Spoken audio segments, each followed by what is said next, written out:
چې تاسو به د مریا واقعه لیدلې کنه چې پای کې لوی شي خلک وفات شو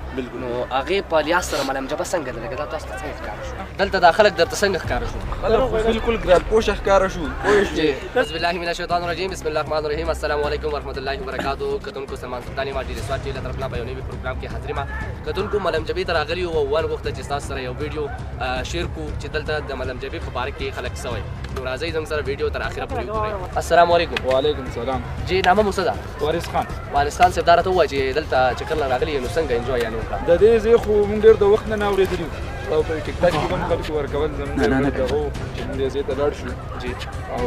خپل انجوای به وکړو که خیر بس نن بعد لا دادو که خیر او ښه انجوای یې وکړه دلته دا خلک درته څنګه ښکاره شو خلک بالکل ګران پوښ ښکاره شو پوه شئ سوال ډېر ارسه ډېر ګران دي پوه شئ ګران دي ولې چې یو لوړ په 2000 روپیو ګران لکه د مري په لیاس چې کوم دی دا ځای په دې ښه دی چې سیف دی پیسې خو وزي راځي یا پیسو څخه خبره نه ده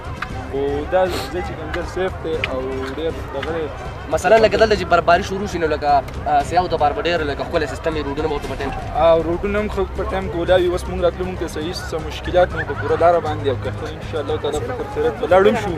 ته ډېره مهرباني وارث صاحب السلام علیکم وعلیکم کتونکو دلته نور ملګري راله د دونه تپوسونه کوو چې دوی د دې ځای په باره کې څه ویل غواړي السلام علیکم وعلیکم السلام جی نامه مو څه ده امین الله نمیږه ما دغه راغلی اسلام آباد نه اسلام آباد نه جی دا راته ووایه چې تاسو دلته د راتلو څه رنګه پروګرام جوړ شو موږ راغلي سکول ټریپ نه جی ځکه چې موږ رسب کلاس کې موږ آخري کال دی دغه دوی دپاره لکه انجوای دپاره انشاءالله راځو او ښه انجوای به کوو زما آخري سال دی جی او انشاءالله دا راته ووایه چې تاسو به د مریا واقعه لیدلې که نه چې پای کې لوی شي خلک وفات شو نو هغې په لیاس سره ملم جبه څنګه ده لکه دا تاسو ته څنګه ښکاره شو یاره ډېره ښه ښکاره شوه ځکه د پښتانه خلک دي عزتدار خلک دي ښه مینه یې راکړه الحمدلله دلته د برباري خو هر ټایم کېږي که نه خو دلته دا روډونه خو